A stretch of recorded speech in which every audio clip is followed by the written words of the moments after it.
Sudipta AV নিউজে আপনাদের সকলকে স্বাগত। প্রথমেই চোখ রাখবো নিউজ হেডলাইন্সে।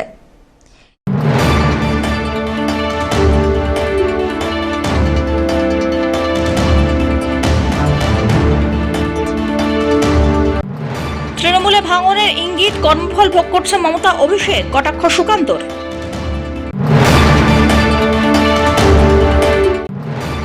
বিদ্যুৎ দপ্তরের কাজ চলাকালীন ভয়াবহ দুর্ঘটনা, আগুনে পুড়ল ঘর আর বৈদ্যুতিক সরঞ্জাম, আহত 5।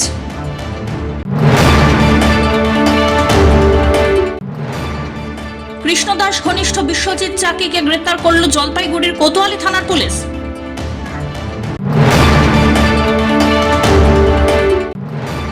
রাজ্য বাজেটে উত্তরবঙ্গের চা শিল্পে নতুন আশার আলো, একাধিক প্রস্তাবে খুশি চা চাষী মহল। এবার আসছে বিস্তারিত সংবাদে। তৃণমূলে ভাঙনের ইঙ্গিত, কর্মফল ভোগ করছেন মমতা, অভিষেক, সুকান্ত মজুমদারের কটাক্ষ। জলপাইগুড়িতে তৃণমূলের বর্তমান পরিস্থিতি নিয়ে তীব্র কটাক্ষ করলেন সুকান্ত মজুমদার। তিনি দাবি করেন, তৃণমূলের অবস্থা এখন যদুবংশের মুষল পরবের মতো। যেভাবে সেই ঘটনায় যদুবংশের পতন হয়, তৃণমূলও সেভাবে শেষের পথে এগোচ্ছে। সুকান্তর অভিযোগ, অভিষেক বন্দ্যোপাধ্যায় দীর্ঘদিন ধরে দলীয় নেতৃত্বে দাদাগিরি, কর্তৃত্ববাদী ফেলিয়েছেন। আর তার বক্তব্য, দলের পুরনো নেতাকর্মীদের অপমান করা হয়েছে আর তাদের উপরে নানা ধরনের অত্যাচারও চালানো হয়েছে বলে কটাক্ষ সুকান্তর।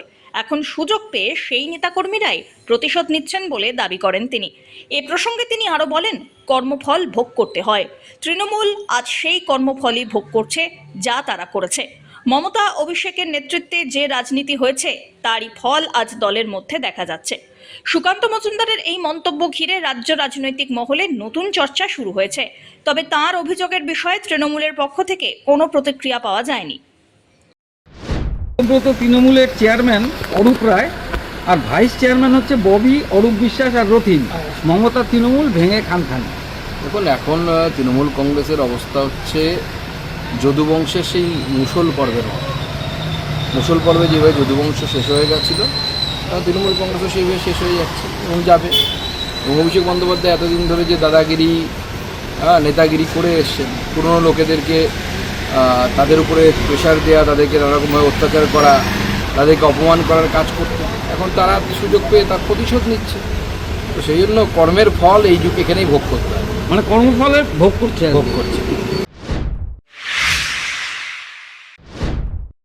বিদ্যুৎ দপ্তরের কাজ চলাকালীন ভয়াবহ দুর্ঘটনা, আগুনে পুড়ল ঘর। বর্ষার মরশুমে হাইটেনশন বিদ্যুৎ লাইনের সঙ্গে জড়িয়ে থাকা বাঁশের আগা ছাড়তে গিয়ে বড়সড় দুর্ঘটনা ঘটল রাজগঞ্জের সন্ন্যাসীকাটায়। এই ঘটনায় একটি বাড়ির ঘর আংশিকভাবে পুড়ে যায়, একাধিক বৈদ্যুতিক সরঞ্জাম ক্ষতিগ্রস্ত হয়েছে। আহত হন 5 জন, যাদের মধ্যে একজনের অবস্থা সংকটজনক। স্থানীয় সূত্রে খবর, প্রবল বর্ষণের জন্য এলাকার একটি বাঁশবাগানের বাঁশ হাইটেনশন বিদ্যুৎ লাইনের সঙ্গে জড়িয়ে গিয়েছিল। সম্ভাব্য বিপদ এড়াতে মঙ্গলবার বিদ্যুৎ দপ্তরের কর্মীরা বাঁশ কাটার কাজে নামেন। অভিযোগ, কাজ চলাকালীন অসাবধানবশত বিদ্যুতের তারে আগুন ধরে যায়। বিকট বিস্ফোরণে কেঁপে ওঠে গোটা এলাকা। প্রত্যক্ষদর্শীদের দাবি, ছিঁড়ে যাওয়া বিদ্যুতের তার একটি বাড়ির উপরে পড়ে, গ্রামীণ রাস্তায় পড়ে আগুন ছড়ায়। মুহূর্তের মধ্যে এলাকায় অগ্নিকাণ্ড হয়। আগুনের লেলিহান শিখায় বাড়ির ঘর আকস্মিক পুড়ে যায়। পাশাপাশি একাধিক বাড়িতে বিভিন্ন বৈদ্যুতিক সরঞ্জাম ক্ষতিগ্রস্ত হয়। দুর্ঘটনায় পুরুষ মহিলা মিলিয়ে মোট 5 জন আহত। স্থানীয়রা উদ্ধার করে তাদেরকে নর্থ বেঙ্গল মেডিকেল কলেজ ও হাসপাতালে ভর্তি করান। হাসপাতাল সূত্রে খবর, আহতদের মধ্যে একজনের অবস্থা গুরুতর। স্থানীয়দের অভিযোগ, বিদ্যুৎ দপ্তরের কর্মীদের গাফিলতির কারণে এই দুর্ঘটনা। খবর পেয়ে এলাকায় পৌঁছন জলপাইগুড়ি ডিস্ট্রিক্ট পুলিশের পুলিশ সুপার, এছাড়াও আরও অনেকে। রাজগঞ্জের বিডিও ইনচার্জ, বিদ্যুৎ দপ্তরের আধিকারিক সহ প্রশাসনের অন্যান্য শীর্ষ কর্তারা এলাকায় যান। ব্লক প্রশাসনের পক্ষ থেকে ক্ষতিগ্রস্ত পরিবারগুলিকে ত্রাণ সামগ্রী দেওয়া হয়। ঘটনার প্রকৃত কারণ খতিয়ে দেখতে তদন্ত শুরু করেছে পুলিশ। ওই জন্য এখানে অনেক লোক ছিল, তারা আপন আপন কাজ করতেছিল, বাড়িতে ছিল বৃষ্টিতে। এই সময় ওই বিভ্রান্তি ঘটে ওই হাই ভোল্টেজ 11,000 লাইনটা, এবং ওখানে বিভ্রান্ত হয়ে ওখানকার তার ছিঁড়েছে না কী হয়েছে, সেইটা নিয়ে সমস্ত এলাকাটায় বিদ্যুৎ ছড়িয়ে যায় এবং এখানকার মিটারগুলো নষ্ট হয়। 5 জন আহত হয়, একজনের অবস্থা খুব আশঙ্কাজনক, মেডিকেল কলেজে নিয়ে গেছে। এই অবস্থায় এখন কি হবে বলা যাচ্ছে না। মানুষরা খুব আতঙ্কে আছে, তারগুলো ছড়িয়ে ছিটিয়ে ছিঁড়ে নানানভাবে পড়ে আছে। এখানে কিভাবে কাজ হবে, কিভাবে হবে বিদ্যুৎ, এখন কি অবস্থায় আছে আমরা খুব আশঙ্কায় আছি। এবং এই গ্রামের সমস্ত লোকজন জড়ো হয়েছে। এখন আমরা ভয় পাচ্ছি যে কখন কি আবারও ঘটতে পারে, যেহেতু ওই ছিঁড়া অবস্থায় আছে। এখনও অবধি ওই 11,000 ভোল্টেজের ডিপার্টমেন্টের লোকজন, 11 লাখের ভোল্টেজের লোকজন এখনও অবধি আসেনি।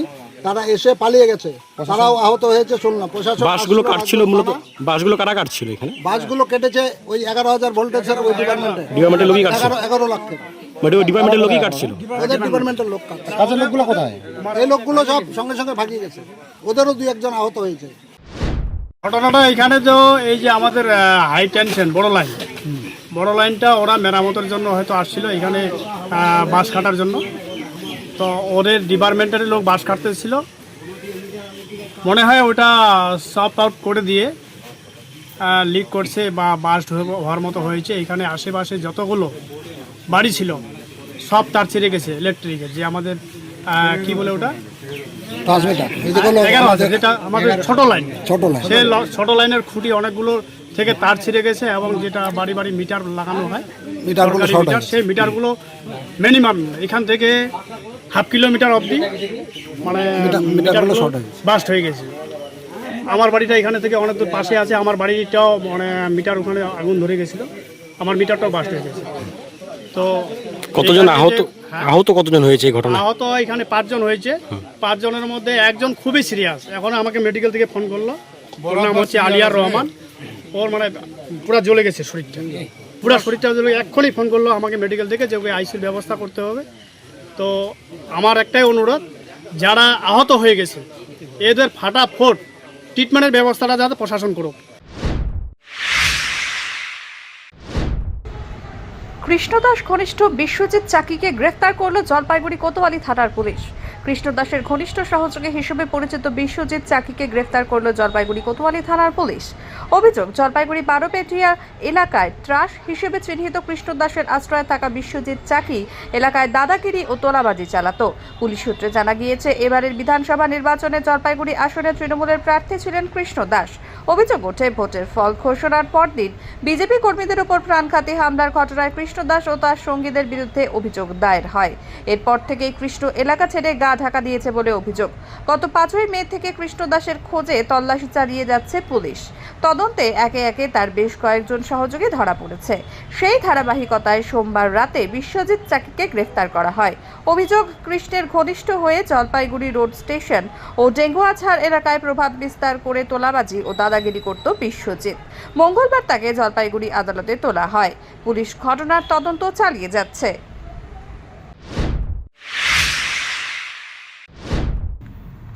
নাগরিক সমস্যা সমাধানের আশ্বাস পৌরসভার চেয়ারম্যানের।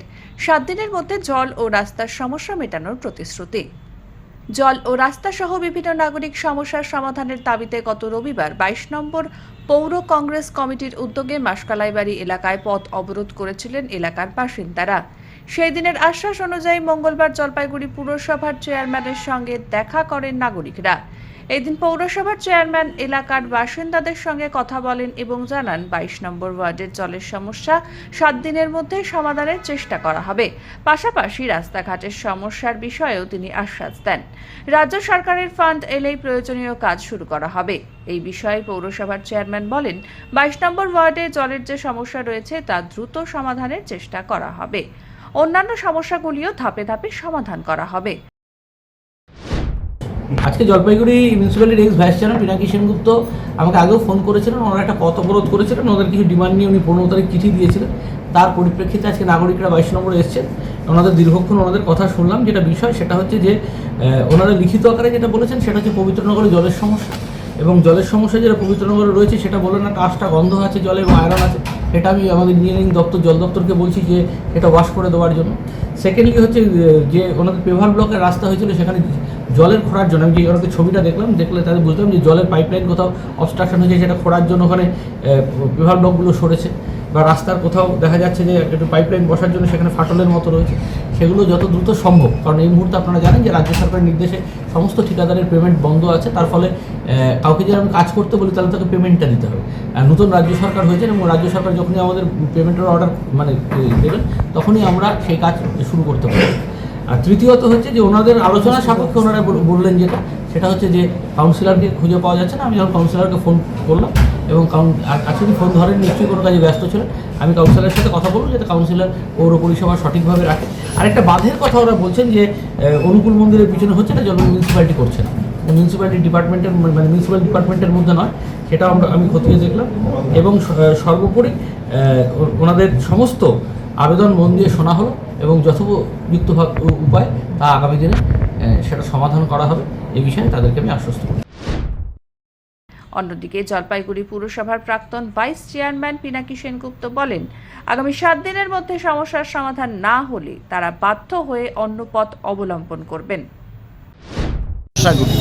সেই সমস্যাগুলি নিয়ে বিস্তারিত আলোচনা হয়েছে চেয়ারম্যানের সাথে। এমনকি সেই এলাকার জল নিয়ে এসে সেটা টেস্টও করে দেখানো হয়েছে ওনাকে আয়রনের পরিমাণ কতটা। 7 দিনের মধ্যে উনি সমস্যার সমাধান করবেন বলেছেন। রাস্তাঘাট যেগুলি নতুন হয়েছে সেগুলি ভেঙে যাচ্ছে, পুরনোগুলি তো আরও খারাপ অবস্থা, যেগুলি ভাঙা। তা ওনার বক্তব্য যে রাজ্য সরকার কোনো সহযোগিতা করছেন না বলে রাস্তাঘাটগুলি নতুন করে করা যাচ্ছে না, বা যেগুলি ভেঙেছে সেগুলি ঠিক করা যাচ্ছে না। তার মানে রাজ্য সরকারের অসহযোগিতায় জলপাইগুড়ির উন্নয়ন, পৌর এলাকার উন্নয়নটা স্তব্ধ হয়ে আছে, এটাই উনি বোধহয় বোঝাতে চাইলেন। আমি জানি না এর মানেটা কি। উনি একটা মানুষ আমার পাশে দাঁড়িয়ে আছেন, উনি বার্ধক্য ভাতা পান না 4 বছর, বারবার এসেছেন গিয়েছেন, ওনাকে মৃত দেখানো তালিকাতে। এতে এসআইআরের মতন অবস্থা, বার্ধক্য ভাতার তালিকায় উনি মৃত, এটা দেখানো আর কি। আমরা যে বলি যে পৌরসভাটা প্রচণ্ড অপদার্থ এবং অকর্মণ্য পৌরসভা, এবং 140 বছরে এরকম পৌরসভা আসেনি, এতটা অপদার্থ পৌরসভা আসেনি। আমরা যে বলি তার জ্বলন্ত প্রমাণটা হচ্ছে এই ভদ্রলোক, যিনি আমার পাশে দাঁড়িয়ে আছেন, অথচ তালিকাতে ওনাকে মৃত দেখানো হচ্ছে। এই সমস্ত বিষয়গুলি নিয়ে ওনার সাথে আলোচনা হয়েছে। আমরা আশা করব যে উনি প্রতিনিধি দলকে যেভাবে আশ্বস্ত করেছেন সেইভাবে কাজগুলি করবেন। সন্ধ্যাবেলা যাবেন মাসকলের বাড়িতে, দিনের বেলা 3-4টে মরা পড়ানো হয়ে গেলে সন্ধ্যাবেলা আপনি বসতে পারবেন না ওখানে। শ্মশানের এতটাই দুর্গন্ধ, আপনি 1 কাপ চা 1 গ্লাস জল খেতে পারবেন না ওখানটায়। সেই বিষয়টাও তুলে ধরা হয়েছে। সার্বিকভাবে 22 নম্বর ওয়ার্ডের যে ডেভেলপমেন্ট, সেই ডেভেলপমেন্ট ভীষণভাবে মার খাচ্ছে, পরিষেবা ভীষণভাবে ব্যাহত। এখানে মাঝে মাঝে পুরো প্রতিনিধিকেও ভোটের রেজাল্টের পরে আর মানুষ দেখতে পায়নি, এই অবস্থার মধ্য দিয়ে চলছে। এগুলি যদি চলতে থাকে, এবং উনি যে 7 দিন সময় নিলেন যে উনি ব্যাপারগুলিকে দেখবেন বা তদন্ত করে দেখবেন বা খুঁজে দেখবেন কি হচ্ছে না হচ্ছে, যদি 7 দিনের মধ্যে না হয় আমরা আবার রাস্তায় নামবো মাসকলের বাড়িতে। তাতেও যদি না হয় তাহলে প্রশাসনের দ্বারস্থ হতে বাধ্য হব। অমিত বণিকের রিপোর্ট, এভি নিউজ।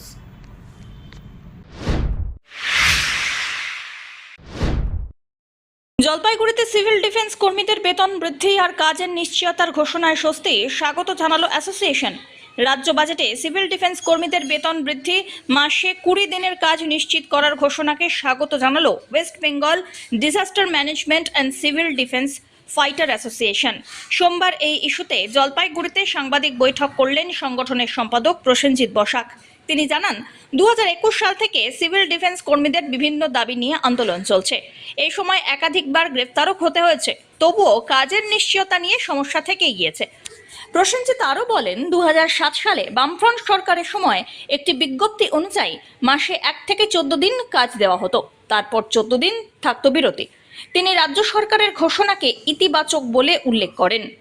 অন্যদিকে সিভিল ডিফেন্সের সদস্য সুমিত অধিকারী জানান, দমকল আর হোমগার্ড সহ বিভিন্ন দপ্তরে যোগ্য সিভিল ডিফেন্স কর্মীদের নিয়োগের দাবি জানানো উচিত। এটা রয়েছে দীর্ঘদিন ধরে যে আমরা সংগ্রাম মিছিল বিক্ষোভ করছিলাম, নবান্নের দোরগোড়া থেকে শুরু করে বিকাশ ভবন অভিযানে ধুন্ধুমার করেছিলাম, নবান্ন চলো অভিযানে আমাদের 64 জন গ্রেপ্তার হয়েছিলাম। আমরা 21 সাল, 23 সাল, 24 সাল এবং 26 সাল, এই 4টে যে মেন লোকসভা এবং বিধানসভা ছিল তার প্রাক মুহূর্তে আমরা প্রচুর লড়াই করেছিলাম। আমরা হাজার বার মুখ্যমন্ত্রীর দৃষ্টি আকর্ষণের জন্য প্রচুর লড়াই করেছিলাম, ধর্ণা, অবস্থান, বিক্ষোভ থেকে সব কিছু, কিন্তু আমাদের কোনোরকমভাবে আমাদের নিশ্চয়তার জায়গা হয়নি। এই যে একটা অভিশপ্ত জীবনের যে ছিল, এই যে জিও, যেটা হচ্ছে 1341 জিও 1/10/2007 সালে বামফ্রন্ট সরকারের আমলে, এখানে বলা আছে যে 1 থেকে 14 দিন কাজ করবে, তারপর 14 দিন পর গ্যাপ, তারপর আবার 14 দিন কাজ।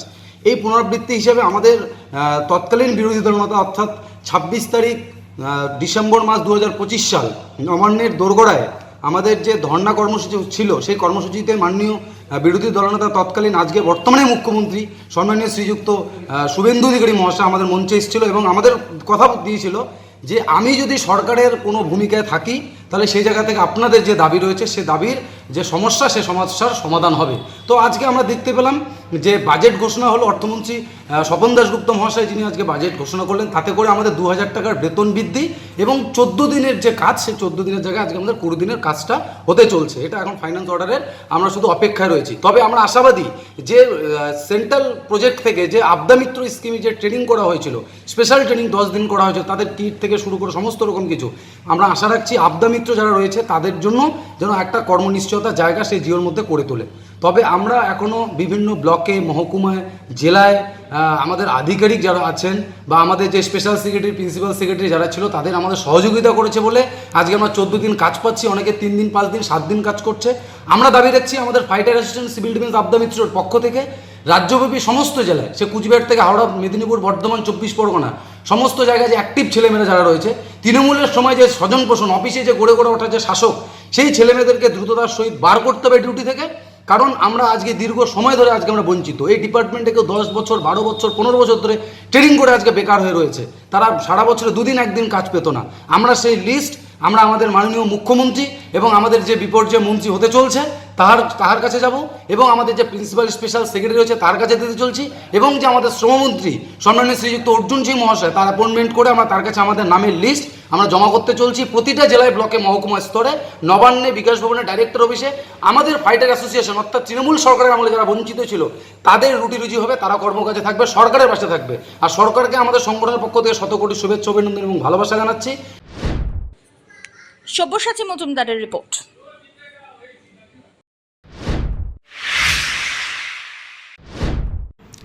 স্মার্ট মিটার বাধ্যতামূলক করার প্রতিবাদে ডিভিশনাল কমিশনারের কাছে স্মারকলিপি প্রদান। মঙ্গলবার অল বেঙ্গল ইলেকট্রিসিটি কনজিউমার অ্যাসোসিয়েশনের উদ্যোগে ডিভিশনাল কমিশনারের কাছে স্মার্ট মিটার স্থাপনের বিরুদ্ধে একটি স্মারকলিপি প্রদান করা হয়েছে। স্মারকলিপিতে উল্লেখ করা হয়েছে যে রাজ্য সরকারের উদ্যোগে আগামী জুলাই মাস থেকে সরকারি কর্মচারীদের বাড়িতে বাধ্যতামূলকভাবে স্মার্ট মিটার বসানোর কাজ শুরু হওয়ার সম্ভাবনা রয়েছে। সংগঠনের আশঙ্কা এর পরবর্তী পর্যায়ে সাধারণ গ্রাহকদের বাড়িতেও বাধ্যতামূলকভাবে স্মার্ট মিটার স্থাপন করতে হতে পারে। অল বেঙ্গল ইলেকট্রিসিটি কনজিউমার অ্যাসোসিয়েশনের দাবি, স্মার্ট মিটার চালু হলে সাধারণ বিদ্যুৎ গ্রাহকদের নানান ধরনের সমস্যার ও হয়রানির মুখে পড়তে হতে পারে। তাই এই সিদ্ধান্ত পুনর্বিবেচনার দাবি জানিয়ে এবং বাধ্যতামূলক স্মার্ট মিটার স্থাপনের বিরোধিতা করে ডিভিশনাল কমিশনারের কাছে স্মারকলিপি জমা দেওয়া হয়। সংগঠনের পক্ষ থেকে জানানো হয়েছে, বিদ্যুৎ গ্রাহকদের স্বার্থ রক্ষার জন্য তারা ভবিষ্যতেও এই বিষয় নিয়ে আন্দোলন ও জনসচেতনতা কর্মসূচি চালিয়ে যাবে। অল বেঙ্গল ইলেকট্রিসিটি কনজিউমার অ্যাসোসিয়েশনের পক্ষ থেকে আজকে সারা বাংলা প্রতিবাদ দিবসের ডাক দেওয়া হয়েছে স্মার্ট মিটার ইনস্টলেশনের বিরুদ্ধে। যেভাবে আজকে স্মার্ট মিটার চালু করবার জন্য বর্তমান সরকার সিদ্ধান্ত নিয়েছে, আমরা তার বিরুদ্ধে আন্দোলন করছি। এবং আপনাদেরকে প্রসঙ্গত উল্লেখ করি যে গত 2 এপ্রিল লোকসভায় মাননীয় কেন্দ্রীয় বিদ্যুৎ মন্ত্রী ঘোষণা করেছেন স্মার্ট মিটার বাধ্যতামূলক নয়। এবং পশ্চিমবঙ্গের বর্তমান মুখ্যমন্ত্রী 2025 সনে যখন কিনা উনি বিরোধী দলনেতা ছিলেন, তখন উনি বিভিন্ন জনসভায় বক্তব্য রেখেছেন যে স্মার্ট মিটার বাধ্যতামূলক নয়, আপনাদের ইচ্ছে হয় লাগাবেন, আর যদি আপনাদের ইচ্ছে না হয় না লাগাতে পারেন। এবং সেক্ষেত্রে এই এজেন্সির লোকেরা যদি জবরদস্তি আপনাদের বাড়িতে স্মার্ট মিটার লাগাতে আসে, খাট ধাক্কা দিয়ে বের করে দেবেন। এটা অত্যন্ত দুর্ভাগ্যের বিষয়, উদ্বেগের বিষয়। বর্তমান সরকার সিদ্ধান্ত নিয়েছে আগামী 1 জুলাই থেকে সমস্ত সরকারি কর্মচারী, শিক্ষক, পেনশনার্স এদের বাড়িতে বাড়িতে স্মার্ট মিটার বাধ্যতামূলকভাবে লাগাতে হবে। যদি এটা অত্যন্ত আইন বিরোধী, এটা শুধুমাত্র সরকারের একটা স্কিম, RDSS স্কিমের মাধ্যমে এটা করা হচ্ছে। স্কিম কখনোই বাধ্যতামূলক হতে পারে না। ফলে আমরা সমস্ত বিদ্যুৎ গ্রাহকদের কাছে আবেদন করছি, এই জনস্বার্থ বিরোধী, জনসাধারণের পকেট কাটবার যন্ত্র এই smart meter, prepaid smart meter, তার সঙ্গে TOD সিস্টেমের বিলিং, ডাইনামিক প্রাইসিং এগুলি চালু করবে, যার দ্বারা বিদ্যুতের দাম বহুগুণ বেড়ে যাবে। তার বিরুদ্ধে প্রতিরোধ গড়ে তোলবার জন্য সমস্ত বিদ্যুৎ গ্রাহকদের কাছে আমরা আবেদন জানাচ্ছি এই উদ্দেশ্যেই আজকে সারা বাংলা প্রতিবাদ দিবস পালন করছি আমরা। অমিত মনিকার রিপোর্ট, এবি নিউজ।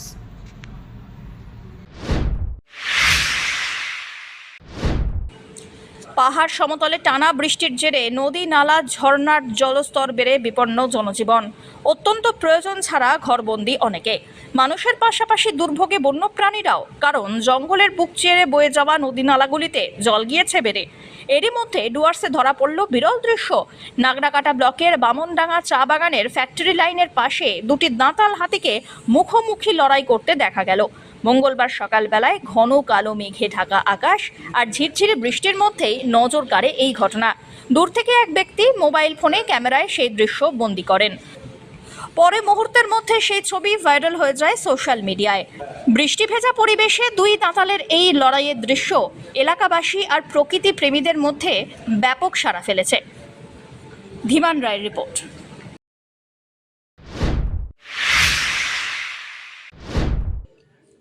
জলপাইগুড়িতে কংগ্রেসের যোগদান ৭৫ জনের। মালকানিতে অনুষ্ঠিত হয়ে গেল যোগদান কর্মসূচি। জাতীয় কংগ্রেসে যোগদান করলেন বেশ কয়েকটি পরিবারের সদস্যরা। গতকাল জলপাইগুড়ি সদর ব্লকের খারিজা বেরুবাড়ি ২ নম্বর গ্রাম পঞ্চায়েতের অন্তর্গত মালকানি এলাকায় এই যোগদান কর্মসূচির আয়োজন হয়। কংগ্রেসের রাজ্য কমিটির সহ সভাপতি নির্মল ঘোষ দস্তিদার, জেলা সভাপতি অমিত ভট্টাচার্য এবং সদর ব্লক ১ নম্বরের সভাপতি রণজিৎ রায়ের উপস্থিতিতে অনুষ্ঠিত হয় এই যোগদান কর্মসূচি। দলীয় সূত্রের খবর, বিভিন্ন রাজনৈতিক দল থেকে ৭৫ জন কর্মী জাতীয় কংগ্রেসে যোগদান করেছেন। সব্যসাচী মজুমদারের রিপোর্ট।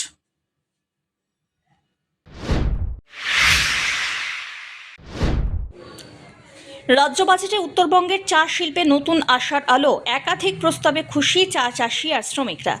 ২০২৬ সালে রাজ্য বাজেটে উত্তরবঙ্গের চা শিল্পে উন্নয়নে একাধিক গুরুত্বপূর্ণ প্রস্তাব গৃহীত হয়েছে।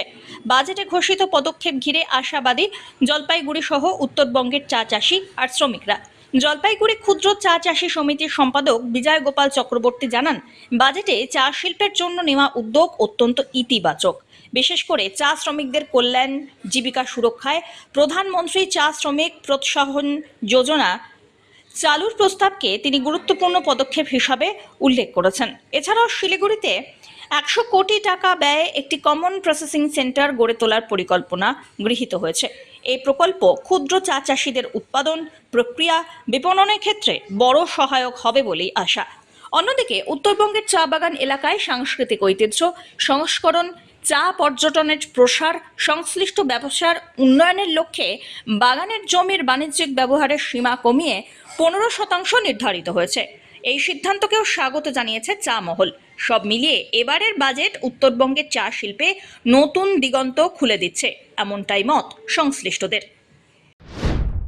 আজকের রাজ্য বাজেটে মাননীয় অর্থমন্ত্রী শ্রী স্বপন দাশগুপ্ত উত্তরবঙ্গের চা শিল্পের জন্য দুটি খুব গুরুত্বপূর্ণ ঘোষণা করেছেন। একটা হচ্ছে চা, আমাদের যে চা যে পর্যটন নীতি ছিল গত সরকারের, সেখানে ছিল ৩০% জমি ইউটিলাইজ করা যাবে, সেখানে 15% করা হয়েছে। এর ফলে কিন্তু শ্রমিক মহলে একটা খুব আশঙ্কা ছিল যে বাগান উঠিয়ে সেখানে চা পর্যটন হবে।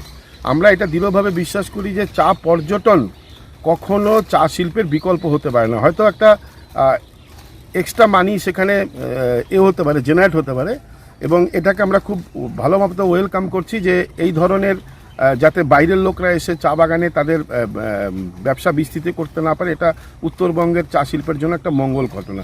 দ্বিতীয়ত ৩১৪ কোটি টাকার যে প্রধানমন্ত্রী চা শ্রমিক প্রোৎসাহন কেন্দ্র যে যোজনা, সেটাও কাজ শুরু হবে এবং উত্তরবঙ্গের প্রায় ৬ লক্ষ শ্রমিক যারা আছে, বিশেষ করে মহিলা এবং তাদের ডিপেন্ডেন্ট, তারা এটাতে স্বাস্থ্য, পরিকাঠামোগত এবং শিক্ষার বিষয়ে তারা আর্থিকভাবে লাভবান হবেন এবং তাদের ইনফ্রাস্ট্রাকচারও তাদের অনেক কাজ করা হবে। এছাড়াও বলা হয়েছে যে তিস্তা ব্যারেজ এলাকাতে প্রায় PMKSY প্রধানমন্ত্রী কৃষি সিঞ্চাই যোজনার যে মাধ্যমে ১০০০ কোটি টাকা খরচা করা হবে তিস্তা প্রকল্প। আপনারা জানেন যে উত্তরবঙ্গের উত্তর দিনাজপুর, দার্জিলিং, জলপাইগুড়িতে বিস্তৃতভাবে ছোট চা বাগান তিস্তা অববাহিকা এলাকায় গড়ে উঠেছে, তারাও সেটার উপকার পাবে বলে আশা করছি। এছাড়াও উত্তরবঙ্গের বিভিন্ন রকম পরিকাঠামোগত যে সুযোগ সুবিধাগুলো ঘোষণা করা হয়েছে, তার পক্ষে উত্তরবঙ্গবাসী হিসাবে আমরা উপকৃত হবে বলে আশা করছি। এবং অনেক দিন পরে দেখতে পেলাম যে উত্তরবঙ্গ কেন্দ্রিক একটা ভালো বাজেট তৈরি হয়েছে, যেখানে উত্তরবঙ্গের সার্বিক মানুষ কিন্তু ব্যাপকভাবে উপকৃত হবে। সব্যসাচী মজুমদারের রিপোর্ট।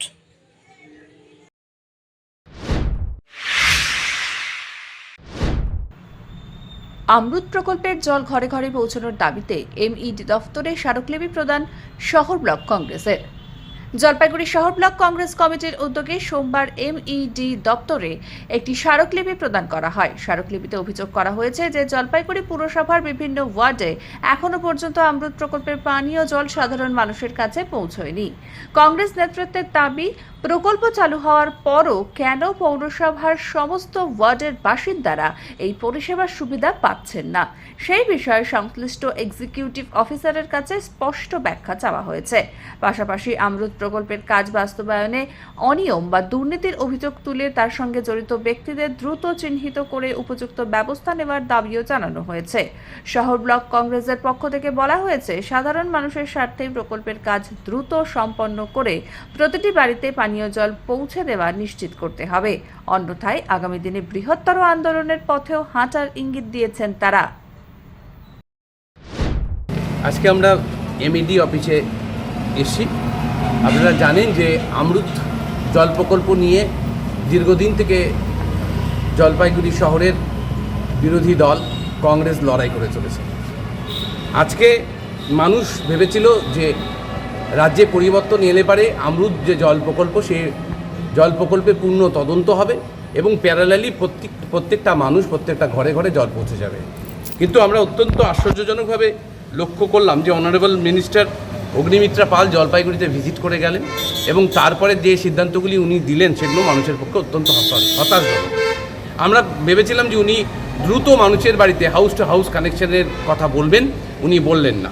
উনি বললেন যে 15,000 জল ইতিমধ্যে দেওয়া হয়েছে, সেই সমস্ত বাড়িগুলোর পেপার ভেরিফিকেশন হবে এবং পেপারস ভেরিফিকেশন হওয়ার পরে আবার নতুন করে অ্যালটমেন্ট আসবে, তারপরে হাউস টু হাউস কানেকশন দেওয়া হবে।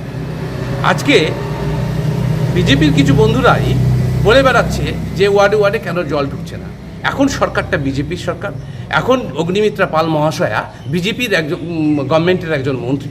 তার দায়িত্ব একদিকে যেমন তদন্ত এগিয়ে নিয়ে যাওয়া অমৃত প্রকল্পে, তেমনি অপরদিকে হাউস টু হাউস কানেকশন দ্রুত গতিতে দেওয়া। আজকে আশ্চর্যজনকভাবে বিভিন্ন ওয়ার্ডে ওনারা পোস্টার দিচ্ছেন, বিভিন্ন ওয়ার্ডে বলে বেড়াচ্ছেন যে এর জন্য নাকি কাউন্সিলররা দায়ী বা অন্যান্য ব্যক্তি দায়ী। কে দায়ী সেটা তদন্ত করে বের করার দায়িত্ব আপনাদের। আপনারা তদন্ত করে বের করবেন এবং তাকে যথোপযুক্ত শাস্তি দিবেন। কিন্তু এই প্রক্রিয়া চলা অবস্থায় হাউস টু হাউস কানেকশন বন্ধ থাকবে কেন? আমরা তাই 3টা পয়েন্ট অনারেবল এক্সিকিউটিভ ইঞ্জিনিয়ারের মাধ্যমে Agnimitra Paul, minister in charge development of urban development and municipal affairs of west বেঙ্গলের কাছে পাঠালাম।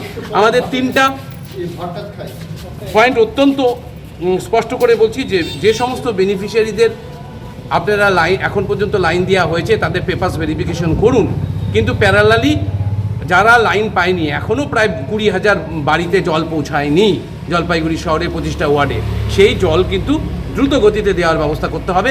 আগে পেপারস ভেরিফিকেশন হবে, পরে জল দেওয়া হবে। এই ধরনের নীতির আমরা বিরোধিতা করছি এবং ম্যাডাম অগ্নিমিত্রা পালকে বলছি যে আপনি পুনর্বিবেচনা করুন এবং অমৃত প্রকল্পের জল দেওয়ার কাজ এগিয়ে নিয়ে যান। এবং পাশাপাশি আমরা বলছি যে ওনার মুখ থেকে একটা শব্দ শুনতে পাওয়া যায়নি যে প্রকল্প 2023 সালে সম্পূর্ণ হওয়ার কথা ছিল, 2026-এ দাঁড়িয়েও আমরা সেই প্রকল্প শেষ করতে পারিনি। এর জন্য দায়ী কে, তার জন্য কবে তদন্ত হবে এবং যারা দোষী তাদেরকে কিভাবে শাস্তি দেওয়া হবে, একটা কথাও উনি বলেননি। উনি ওখানে দাঁড়িয়ে একটা কথা বলে গিয়েছিলেন, আমাদের 3 নম্বর পয়েন্টে আছে, যে একটি এজেন্সিকে আমরা ব্ল্যাক লিস্টেড করলাম। একটি এজেন্সি যদি এই সমস্ত ঘটনার জন্য দায়ী হয়, তাহলে এই দপ্তরে অর্থাৎ এমইডি দপ্তরের দায়িত্বপ্রাপ্ত ইঞ্জিনিয়াররা যারা সেই এজেন্সির সঙ্গে যুক্ত ছিল তারা কি কোনোভাবেই দায়ী নয়? তাদেরকে আড়াল করার চেষ্টা করা হচ্ছে। অমিত বণিকের রিপোর্ট, এবি নিউজ।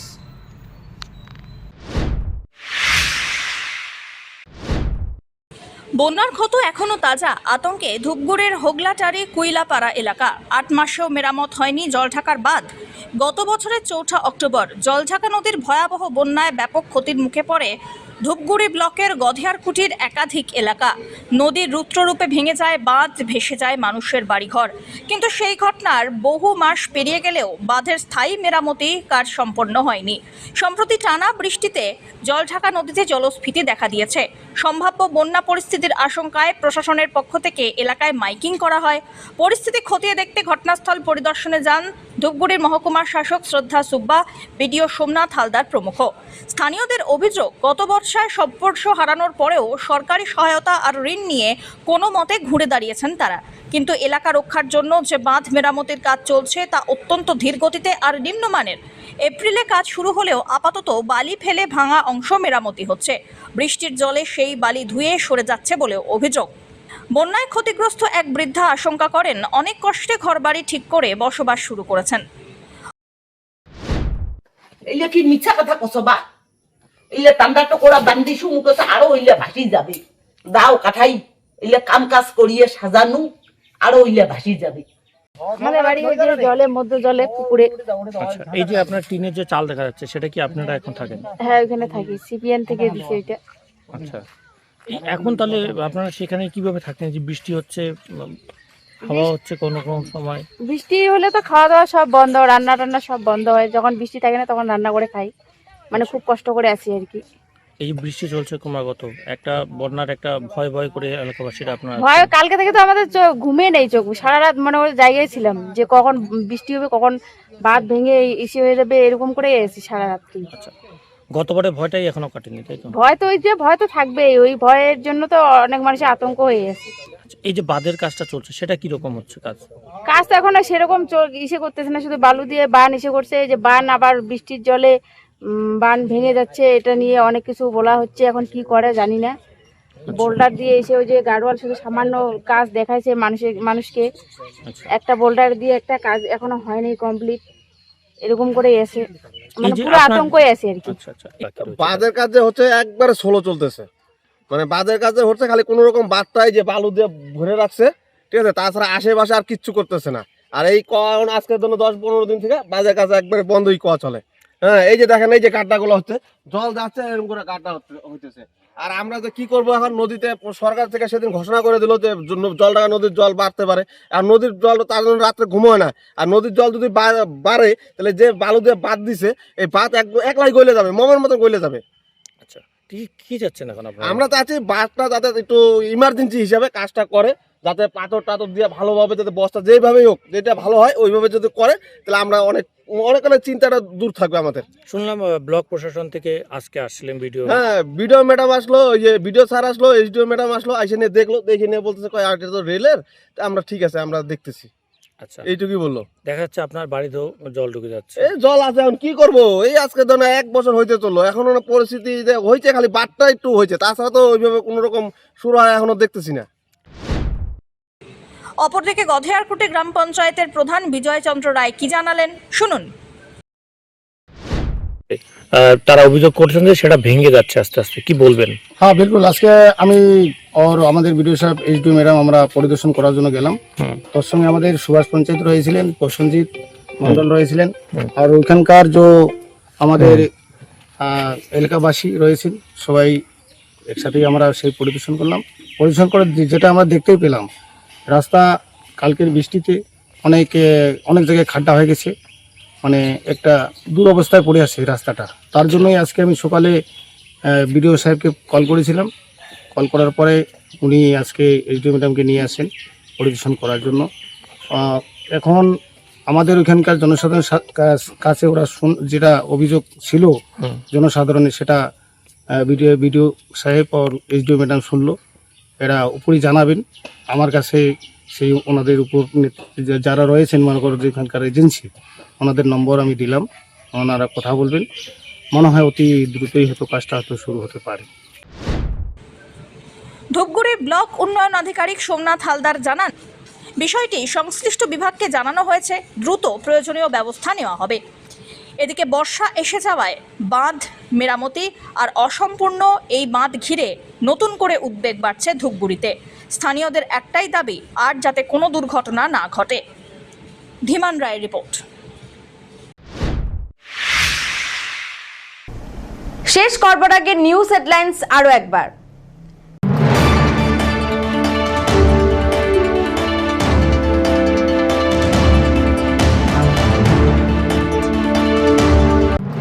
তৃণমূলে ভাঙনের ইঙ্গিত, কর্মফল ভোগ করছে মমতা, অভিষেক, কটাক্ষ সুকান্তর।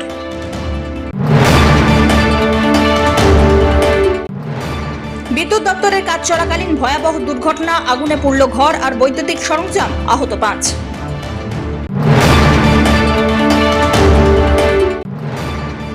কৃষ্ণদাস ঘনিষ্ঠ বিশ্বজিৎ চাকিকে গ্রেপ্তার করল জলপাইগুড়ির কোতোয়ালি থানার পুলিশ।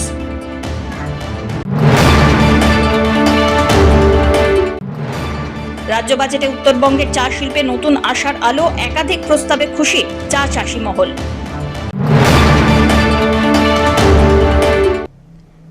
এখনকার মতন এভি নিউজ এ পর্যন্তই। পরবর্তীতে আসছি আরো সংবাদ নিয়ে, দেখতে থাকুন আমার ভিশন। নমস্কার।